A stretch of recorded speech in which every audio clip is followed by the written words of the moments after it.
Hello दोस्तों, आप सभी का इस सोशल मीडिया प्लेटफॉर्म पर बहुत बहुत स्वागत है। Most welcome in my social media platform. हम लोग लगातार अभी तक संविधान से जुड़ी हुई जो घटनाएं थी उनका अध्ययन कर रहे थे और लगभग 1947 का अधिनियम हम लोग देख चुके और अब हम लोगों को देखना है कि संविधान सभा और संविधान सभा की जो कार्यशैली थी, जो कार्य किया, संविधान निर्माण, और उसके बाद फिर हमको संविधान देखना है।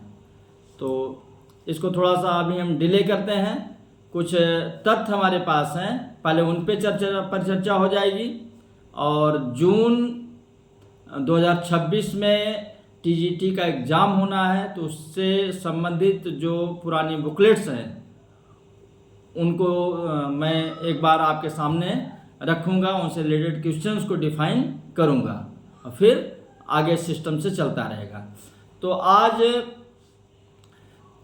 हम संवैधानिक विकास को देखने के बाद जब हमारा संविधान 26 जनवरी 1950 को लागू हुआ और हमारा देश गणतंत्र बन गया, तो अब गणतंत्र क्या है इसको आप जानते होंगे। तो गणतंत्र की व्यवस्था में राष्ट्रपति का नाम आता है, तो मेरे मन में आया कि मैं आज राष्ट्रपति से संबंधित कुछ तथ्यों को आप तक पहुंचाने की कोशिश करूं। देखिए हो क्या रहा है,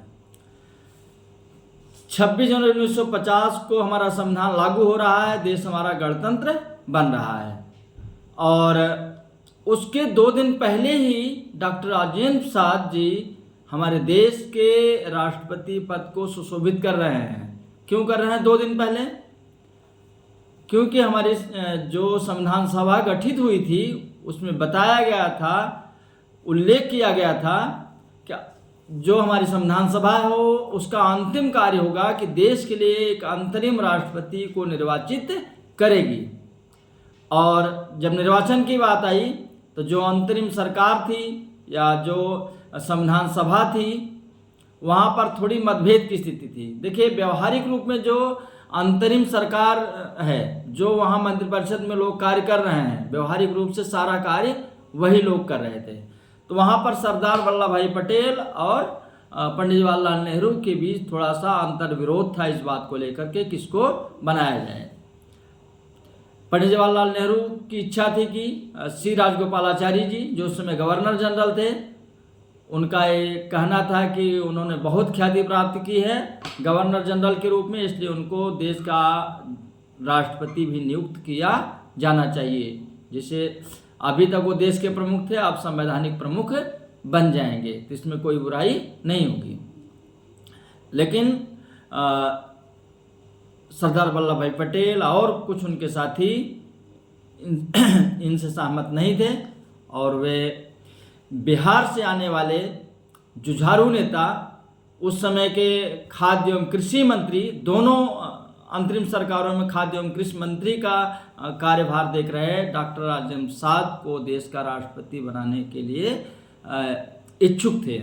और बाद में 24 जनवरी 1950 को उन सबकी मंशा के अनुरूप डॉक्टर राजेंद्र प्रसाद अंतरिम राष्ट्रपति के रूप में कार्य करना शुरू किए और इसके बाद संविधान दूसरे दिन लागू होता है और 1952 में राष्ट्रपति का चुनाव अब क्या है, संविधान सम्मत तरीके से हो रहा है, निर्वाचन आयोग के माध्यम से हो रहा है। जैसे आज होता है वैसे भी पहले होता था कि संसद के दोनों सदनों के जो निर्वाचित सदस्य हैं और राज्य विधानसभाओं के जो निर्वाचित सदस्य हैं उनका जो निर्वाचक मंडल होता है उसके माध्यम से उनका चुनाव होता है। ये पहले भी था। तो अब जब 52 का चुनाव आता है तो एक बार फिर थोड़ी सी स्थिति खराब होती है, लेकिन डॉक्टर राजेंद्र प्रसाद को उम्मीदवार बनाया जाता है कांग्रेस की तरफ से, क्योंकि उस समय कांग्रेस का ही सारा कुछ एक तरफा मामला है। और जो विपक्ष के उम्मीदवार बनते हैं वो बनते हैं केटी शाह, जो कि संविधान सभा के सदस्य रहे हैं, प्रखर वक्ता थे और समाजवादी नेता के रूप में इनकी पहचान थी। लेकिन जीत निश्चित थी, कांग्रेस की जीत होनी थी और ये आज भी ये प्रचलन में है कि जिसकी सत्ता होगी, जिसके स्टेट में ज़्यादा सरकारें होंगी, उसका ही उम्मीदवार राष्ट्रपति निर्वाचित होता है। तो 52 का चुनाव जो हुआ उसमें डॉक्टर राजेंद्र प्रसाद क्या हो गए, प्रचंड बहुमत के साथ, प्रचंड मतों के साथ वो देश के पहले निर्वाचित राष्ट्रपति बन रहे हैं। 5 साल का कार्यकाल है। 57 में फिर चुनाव हो रहा है मई में, और 57 के चुनाव में फिर देखिए कॉन्ट्राडिक्शन स्थिति आ रही है, कॉन्ट्राडिक्शन सामने आ रहा है कि अब फिर से नेहरू जी क्या चाह रहे हैं कि डॉक्टर राजेंद्र प्रसाद को दोबारा मौका ना दिया जाए, क्योंकि दोनों लोगों में थोड़ी सी खींचतान शुरू से चल रही है। हिंदू कोड बिल और अन्य बिलों को लेकर के नेहरू जी और राष्ट्रपति महोदय के बीच अनबन चल रही है। तो उनकी इच्छा है कि ये राष्ट्रपति न बने, उनकी जगह पर किसको चाह रहे हैं, वो चाह रहे हैं कि जो उपराष्ट्रपति का कार्य देख रहे थे डॉक्टर सर्वपल्ली राधाकृष्णन, उनको देश के राष्ट्रपति का उम्मीदवार 57 में बनाया जाए। उन्होंने तर्क दिया कि देश का प्रधानमंत्री और देश का राष्ट्रपति दोनों उत्तर भारत से हैं, क्यों ये काम ना किया जाए कि राष्ट्रपति हम दक्षिण भारत से चुन लें, जिससे दोनों जगहों का बैलेंस बन जाए। ये उनका अपना तर्क था। लेकिन यहाँ पर भी कांग्रेस के जो अन्य लोग थे, अन्य नेता थे, उनकी जीत होती है और दोबारा प्रत्याशी के रूप में डॉक्टर राजेंद्र प्रसाद का चयन होता है और फिर एक बार वो प्रचंड मतों से जीत करके आते हैं। इस समय जो विपक्ष है, नाम मात्र का विपक्ष है, वो चौधरी हरिराम हैं, उनको अपना उम्मीदवार बनाते हैं। उसके बाद देखिए अभी भी जो लोकसभा का चुनाव 57 में हुआ था, वहाँ पर जो चुनी गई सरकार कांग्रेस की, पंडित जवाहरलाल नेहरू क्या हैं, प्रधानमंत्री हैं, और राष्ट्रपति डॉक्टर राजेंद्र प्रसाद चुने जा रहे हैं। उसके बाद आता है 1962 का चुनाव। 62 में लोकसभा का भी चुनाव हो रहा है और राष्ट्रपति का भी चुनाव हो रहा है, लेकिन राष्ट्रपति का चुनाव पहले हो। तो राष्ट्रपति के चुनाव में अब फिर यहाँ पर क्या हो रहा है, संविधान में कहीं भी नहीं लिखा है कि कोई व्यक्ति तीसरी बार चुनाव नहीं लड़ेगा, लेकिन यहाँ पर माना गया कि नैतिकता के आधार पर कोई भी व्यक्ति राष्ट्रपति का चुनाव तीसरी बार नहीं लड़ेगा या दूसरी बार नहीं लड़ेगा, लेकिन उसको रोक नहीं सकते।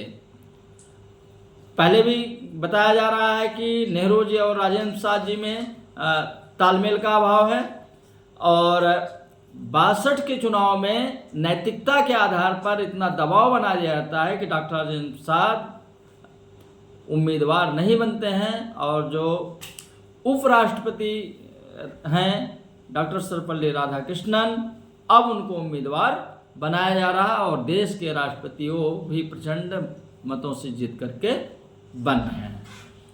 उसके बाद देखिए एक बहुत बड़ी घटना होती है। 1962 में ही भारत चीन का युद्ध होता है। चीन हमारे ऊपर आक्रमण करता है और हम लोग जो हमारा निर्गुट आंदोलन है उससे हमें कोई उस समय लाभ नहीं होता है और हमें विषम परिस्थितियों का सामना करना पड़ता है। और 27 मई 1964 को देश के जो तात्कालिक प्रधानमंत्री हैं पंडित जवाहरलाल नेहरू, उनकी मृत्यु हो जा रही है और शून्य की स्थिति उस समय उत्पन्न हो गई कि अब क्या किया जाए। और किसी तरह से जो कांग्रेस के बड़े नेता थे लाल बहादुर शास्त्री जी, उनको संसदीय दल का नेता चुना जाता है और वो देश के राष्ट्रपति 9 जून को बंद, क्योंकि अभी यहाँ थोड़ी सी ये स्थिति आ गई थी कि इंदिरा गांधी को लेकर के भी बड़ा नाम चल रहा था, इंदिरा गांधी और लाल बहादुर शास्त्री, और बाद में कांग्रेस के जो बड़े बड़े नेता थे उन्होंने लाल बहादुर शास्त्री जी के नाम पर सहमति जताई और इसलिए 9 जून को जाकर के उन्होंने कार्यभार ग्रहण किया। और 18 महीना के बाद उनकी भी मृत्यु हो जाती है। 11 जुलाई 1966 को उनकी मृत्यु ताशकंद में हो जाती है समझौते के समय। और अब 67 में क्या हो रहा है, 67 में लोकसभा का भी आम चुनाव हो रहा है और 67 में राष्ट्रपति का भी चुनाव होना है। और 67 में बहुत सारी विधानसभाओं का भी चुनाव हो रहा है, और जिसमें 8 जगहों पर कांग्रेस से के अलावा जो दूसरे दल हैं उनकी सरकारें बन जा रही हैं।